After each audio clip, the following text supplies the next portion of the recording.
Hello friends, welcome back to healthy life style. இன்றைக்கி வீடியோவில் நம்ம எதை பற்றி பார்க்க போகிறோம்னா வறட்டு இருமல், அதாவது ட்ரை காஃப். இந்த மாதிரியான ஜலதோஷம் பிடிச்சவங்களுக்கு வந்து ரொம்ப பெரிய பாதிப்பு இருக்குன்னு சொல்லலாம். மழை காலத்தில் மட்டும் இல்லை, குளிர்காலம் மழை காலம் இது ரெண்டுமே வர அடிக்கடி பார்த்தீங்கன்னா ஆளையே கொள்கிற மாதிரியான ஒரு பிரச்சனையை உண்டு பண்ணுதுன்னு சொல்லலாம். இந்த மாதிரி பருவநிலை மாற்றத்தாலே வந்து உடலில் நமக்கு வந்து நிறைய விஷயங்கள் மாற்றங்கள் ஏற்படுதுன்னு சொல்லலாம். ஒரு பக்கம் மூக்கு ஒழுகுறது, அதுக்கப்புறம் தலை பாரமாக இருக்கும், நிறைய பேருக்கு ஒத்த தலைவலி, சளி தொந்தரவு, குரலில் வந்து மாற்றம் இருக்கும். இந்த மாதிரியான நிறைய விஷயங்கள் வந்து ஏற்படுத்தாங்க செய்யுது. இது கால மாற்றத்தால் சொல்ல முடியாது. அது இல்லாமல் நம்ம வந்து தண்ணி மாற்றி குடிக்கிறதாலையோ இல்லை தண்ணி மாற்றி குளிக்கிறதாலையோ இந்த மாதிரியான விஷயத்தால நிறைய மாற்றங்கள் ஏற்படுத்தாங்க செய்யுது. சளி தொந்தரவு வந்து பார்த்தீங்கன்னா உச்சி முதல் உள்ளங்கால் வரைக்கும் வீட்டிலேயே மருத்துவம் பார்க்கலாம். இதமான சுடுநீர் வந்து உங்களோட தொண்டைக்கு இதத்தை தரும். அதே மாதிரி சளி மற்றும் இருமல் இருக்கிறவங்க வந்து சுடுநீரை வழக்கமாக குடிச்சிட்டு வரணும். இஞ்சி, சுக்கு, குளிர்கால நோய்களுக்கு அடிமையான வந்து இது மாதிரியான விஷயங்களை நம்ம வந்து பார்த்துட்டு வரணும்னு சொல்கிறாங்க. கடுகு அரைச்சி உங்களோட பாதத்தில் பூசிட்டு வந்தீங்கன்னா ஜலதோஷம் குணமாகும்னு சொல்கிறாங்க.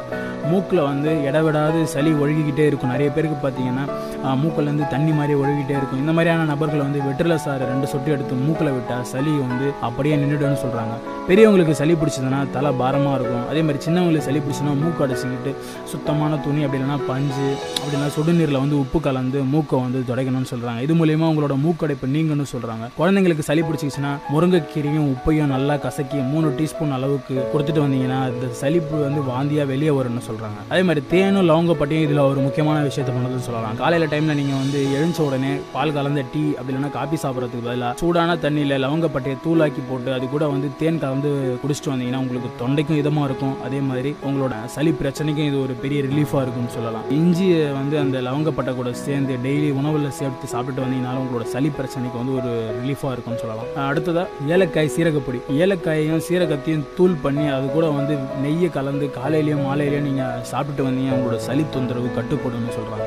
அடுத்ததாக ஏலக்காயை நல்லா பொடி பண்ணி சுடு தண்ணியில் கலந்து டீயாக கூட செஞ்சு குடிக்கலாம். இது வந்து உங்களோட குளிர்கால நோயில் வந்து தொற்றுலேருந்து பாதுகாக்குதுன்னு சொல்கிறாங்க. இஞ்சியை இடித்து சாறு எடுத்து அது கூட வந்து தேன் கொஞ்சமாக கலந்து குடிச்சிட்டு வந்தீங்கன்னா உங்களோட மார்பு சளி அது வந்து நாளடைவில் குறையும்னு சொல்கிறாங்க. ஜாதிக்காய்க்கு நோய் எதிர்ப்பு சக்தி அதிகரிக்கிற அளவுக்கு ஆற்றல் இருக்குதுன்னு சொல்கிறாங்க. சூடான பாலில் கொஞ்சோண்டு தேன் சேர்த்து அது கூட வந்து ஜாதிக்காய் அதுக்கப்புறம் ஏலக்காய் பொடியை சேர்த்து நீங்கள் குடிச்சிட்டு வந்தீங்கன்னா குளிர்காலத்தில் வர நிறைய விதமான நோய்கள் இது மாதிரியான பிரச்சனைகள் வந்து நீங்கள் வந்து தப்பிக்கலாம்னு சொல்கிறாங்க. அப்புறம் பால், மஞ்சத்தூள், கல்கண்டு. நம்மளோட பாட்டி வந்து அடிக்கடி நமக்கு சொல்கிற ஒரு வைத்தியம் என்னன்னு பார்த்தீங்கன்னா பாலில் வந்து மஞ்சத்தூள் கலந்து சாப்பிட்றது. அதாவது பொதுவாகவே குளிர்காலத்தில் வந்து மஞ்சத்தூளை பாலில் கலந்து கூடவே வந்து பனங்கள் கண்டு கிடச்சிதுன்னா அதையும் கலந்து சாப்பிட்டு வந்தீங்கன்னா பல வகையான நோய் தொற்றுகள் வராமல் நம்மளை காப்பாற்றிக்கலாம்னு சொல்கிறாங்க.